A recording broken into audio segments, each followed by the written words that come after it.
It has been 2 decades since the world mourned the tragic loss of Princess Diana in a car accident in Paris.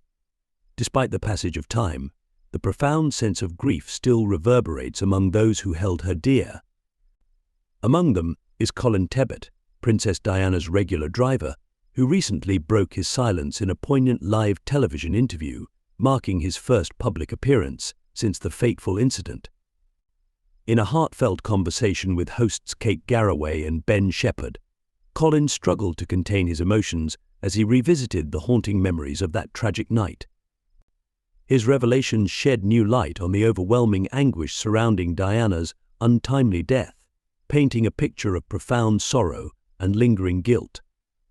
Colin confessed to grappling with a profound sense of responsibility, lamenting that he wasn't the one behind the wheel on that fatal evening. When probed by the hosts about his feelings of culpability, Colin acknowledged, "Yes, you always do feel responsible." His words echoed with the weight of regret and sorrow, underscoring the heavy burden he has carried for 2 decades. Reflecting on the chilling moment he received the news, Colin recounted how an ordinary evening with his wife was shattered by a phone call that changed everything. Initially, the conversation seemed innocuous, but it quickly took a grim turn as his wife handed him the phone with a solemn expression. The caller, a colleague from Balmoral, delivered the devastating news of Princess Diana's involvement in a car crash, urging Colin to turn on the television for confirmation. As he watched the tragic events unfold on the screen, Colin was overcome with shock and disbelief. With a sense of urgency, he hastily dressed and made his way to Kensington Palace, propelled by a mixture of dread and sorrow. The weight of the moment hung heavy in the air as Colin grappled with the magnitude of the tragedy that had befallen Princess Diana and the world. The journey to Kensington Palace was fraught with a tumult of emotions as shock, sorrow, and a profound sense of helplessness enveloped Colin. Upon reaching the palace, the grim reality of Princess Diana's tragedy loomed large before him. The conversation between Colin Tebbett and hosts Kate Garraway and Ben Shepard grew increasingly charged as Colin recounted the pivotal moment when he grasped the gravity of Princess Diana's condition. Kate Garraway's inquiry pierced the somber atmosphere, probing into the depths of Colin's experience. She asked, "When did you receive the news that the situation was even graver than anticipated, and you were summoned, I presume, to travel to Paris?" Colin paused, the weight of his recollections etched on his countenance. It was quite challenging, he began. Robin Cook, the Foreign Secretary at the time, was on television explaining the situation, stating that she was injured.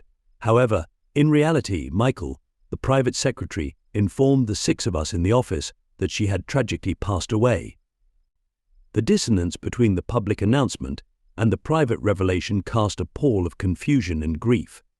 Robin Cook's address initially fostered a flicker of hope, only to be extinguished by the crushing confirmation of Princess Diana's demise delivered by the private secretary. Ben Shepard interjected, probing further into the sequence of events. "So at that juncture, they tasked you with the responsibility of going to Paris to bring Diana back." Colin nodded, his voice steady yet tinged with emotion. The magnitude of the assignment weighed heavily upon him. He bore the solemn duty of repatriating Princess Diana's remains, a task of immense significance and personal anguish.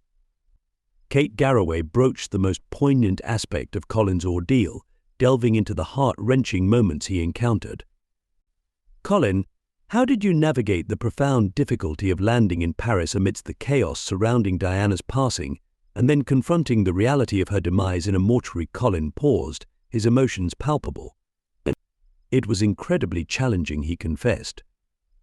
"Upon our arrival in Paris, the scene was chaotic, with the world's media descending upon the city.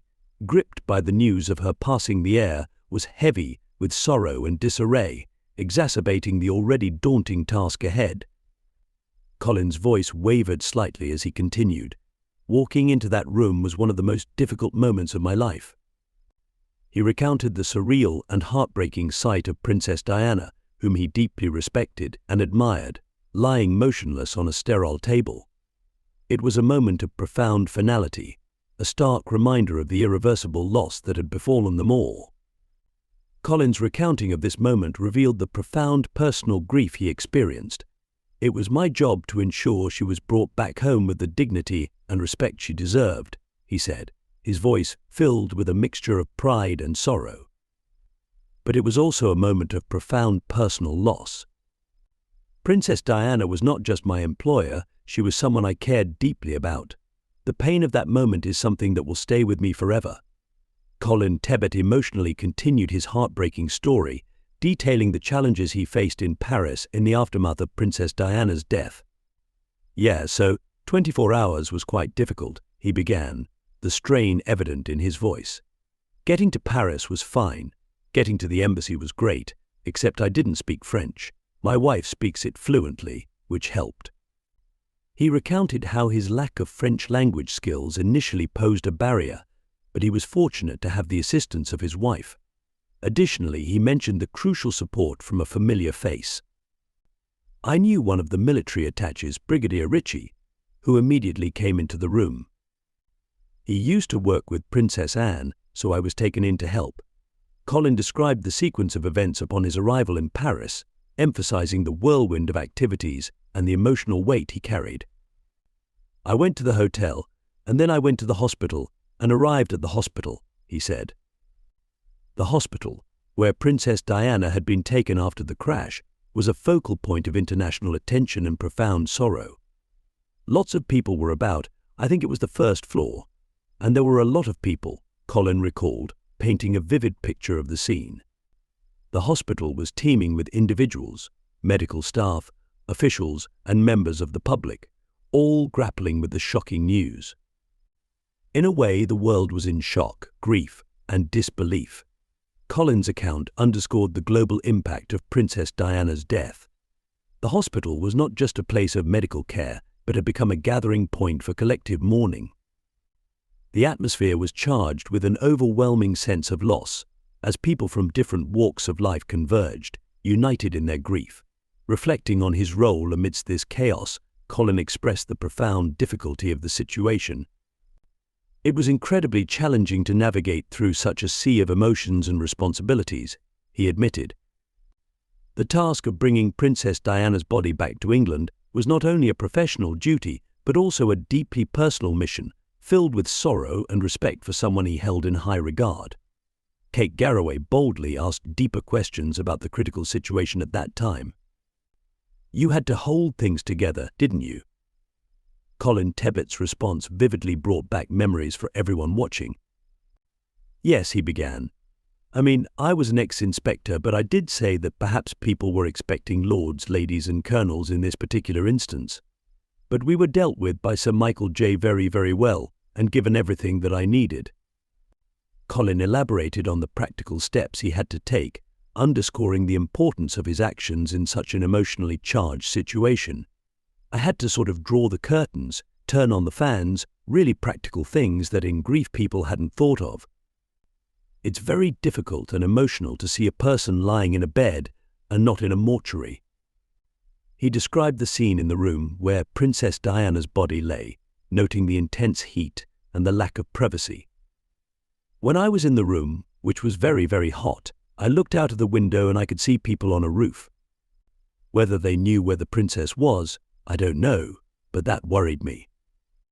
Concerned about the possibility of onlookers or media catching a glimpse of Princess Diana, Colin took immediate action to ensure her dignity and privacy. "So I got some blankets because there were no curtains, and we put blankets along the windows, which made it even hotter in the room," he continued. Despite the additional heat, privacy was paramount. "Then I went and got some fans to try and cool the room down." Colin's professionalism was tested to its limits during these moments. "That one moment in my life, in which perhaps my professionalism was lacking a little bit, was when I turned around and the eyelashes and hair of the princess were moving, caused by the fan," he recounted, his voice faltering with emotion. "That just struck me for a second. I had to turn away, think about it, and then grip myself back and get on with what I was doing." Ben Shepard delved deeper into conversation with Colin Tebbett, reflecting on the profound impact of Princess Diana's death. "Well, like everybody else, and you even more so probably, We were desperate for it not to be true, Ben said. The idea that potentially this was all not true and that she was okay and was going to survive was what we were after.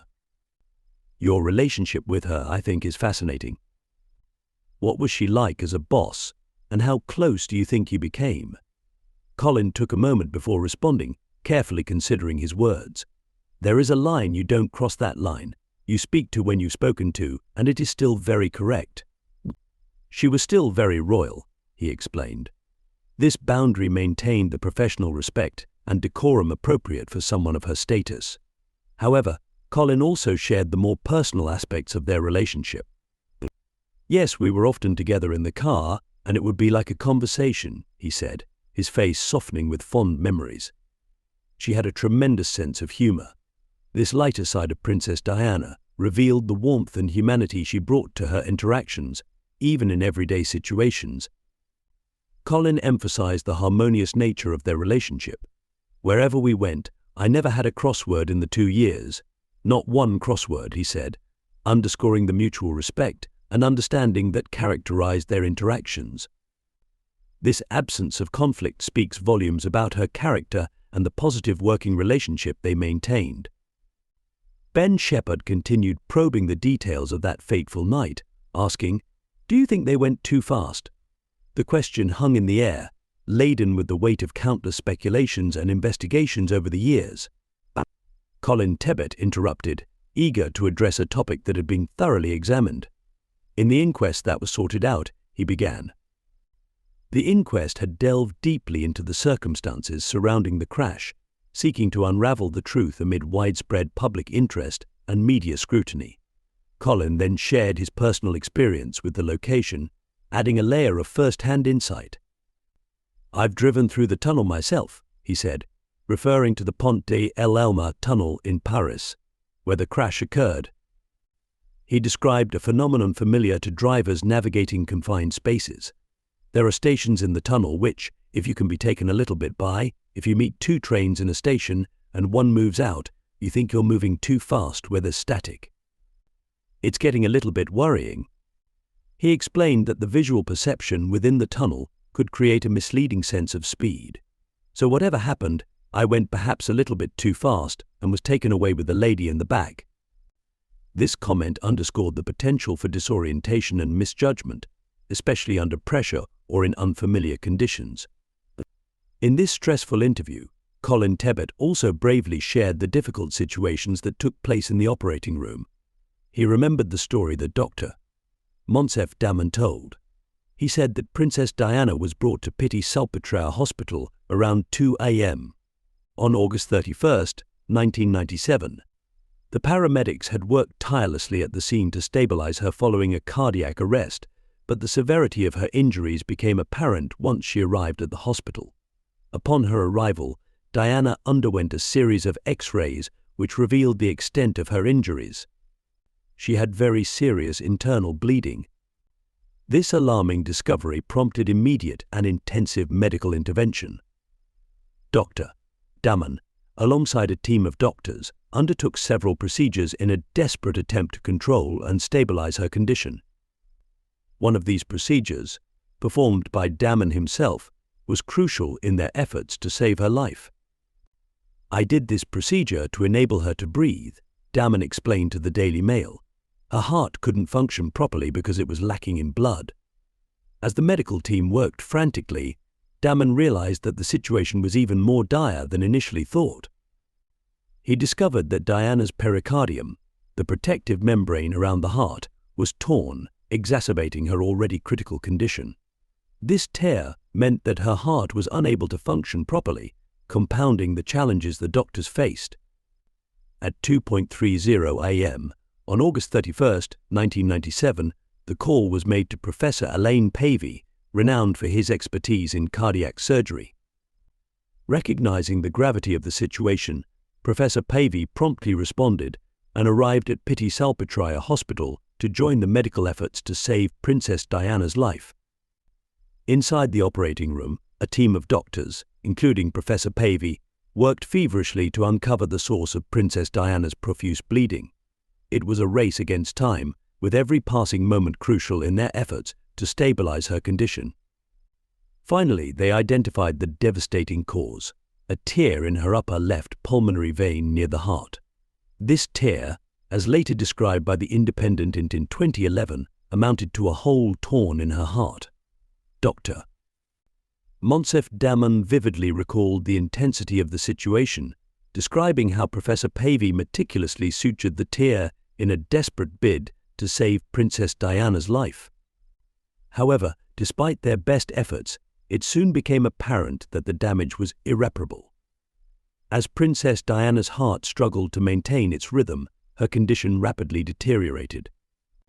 "We tried electric shocks several times," Damon recounted to the Daily Mail, reflecting on the desperate measures taken to revive Princess Diana. "But we could not get her heart beating again." Despite their relentless efforts, the medical team faced an insurmountable challenge. "We fought hard, we tried a lot, really an awful lot," Damon continued, his voice heavy with emotion. "We could not save her, and that affected us very much." A sense of anguish and defeat permeated the room as the medical team grappled with the heartbreaking reality of their efforts falling short. For a full hour, the doctors battled tirelessly to restart Princess Diana's heart, but ultimately they were forced to accept the inevitable. At 4 a.m., they made the agonizing decision to cease their resuscitation efforts, acknowledging that their valiant attempts had come to naught. Despite the exhaustive efforts of the medical team to save Princess Diana's life, those doctors found themselves subjected to intense scrutiny in the aftermath of her death. The tragic loss of such an iconic and beloved figure cast a long shadow over those who had been involved in her care, including Dr. Monsef Damon and his colleagues. In the wake of Princess Diana's passing, Dr. Damon and his fellow doctors grappled with overwhelming feelings of guilt and sorrow. Despite their expertise and tireless efforts, they were unable to alter the course of events, leaving them haunted by the knowledge that they had been unable to save her. Dr. Damon candidly acknowledged the weight of this burden in an interview with the Daily Mail in June 2021. "When it's a princess and you follow her funeral, along with billions of other people, and you had tried to save her, that obviously marks you," he reflected. The global outpouring of grief and the monumental scale of Princess Diana's funeral served as a stark reminder of the magnitude of her loss. And for Dr. Damon and his colleagues, witnessing the immense public mourning only intensified their own sense of responsibility and remorse. Dr. Damon summarized the widespread disbelief and sorrow felt worldwide at the tragic end of Princess Diana's life, describing it as profoundly terrible. However, in the aftermath of her untimely passing, a deluge of conspiracy theories emerged, implicating Dr. Monsef Damon and his colleagues in a sinister plot. These unfounded allegations centered on the idea of a British conspiracy to orchestrate Princess Diana's demise, gained traction due to the relentless pursuit of truth by Muhammad al-Fayed, father of Dodi al-Fayed, Diana's companion at the time of the accident. His fervent belief in a conspiracy to eliminate Princess Diana and his son fueled speculation and scrutiny of Dr. Damon and his colleagues. Responding to mounting pressure and persistent doubts, an investigation known as Operation Paget was launched in the early 2000s to examine the actions of medical personnel on the night of Princess Diana's death. Led by former Metropolitan Police Chief Lord John Stevens, Operation Paget aimed to uncover the truth behind the events leading up to the fatal car crash in Paris. Delving meticulously into every aspect of the night's events, the inquiry sought to dispel rumors and provide closure to a case mired in controversy. For Dr. Damon and his colleagues, Operation Paget presented an opportunity to vindicate themselves and reaffirm their commitment to their profession. Despite unjust accusations, they fully cooperated with the investigation, confident in the integrity of their actions. But following an exhaustive inquiry, Lord Stevens concluded that the medical personnel involved were highly qualified and experienced, emphasizing their professionalism and dedication to Princess Diana's emergency care. The investigation's findings provided crucial clarity and closure, dispelling lingering doubts and speculations surrounding Princess Diana's death. Lord Stephen's assessment affirmed that every effort was made to save her life, leaving no room for doubt about the commitment of Dr. Damon and his colleagues. By restoring their reputations and honoring their dedication, the investigation served to resolve the unsettling uncertainties surrounding Princess Diana's tragic demise. What do you think about the scary truths about Princess Diana's fateful night as told by her driver? In sharing our thoughts and reflections on this topic, let us honor Princess Diana's memory by engaging in a thoughtful and respectful dialogue. Your comments and insights are invaluable as we navigate this complex and deeply emotional subject. We sincerely hope that you have found this video to be informative and thought-provoking. If you appreciate the content, we invite you to leave a like, share it with others, and subscribe to our channel for more insightful discussions on topics of importance. Thank you for joining us on this journey of discovery, and we look forward to continuing the conversation in future videos. Until then, goodbye, and may we always remember Princess Diana's enduring legacy with reverence and compassion.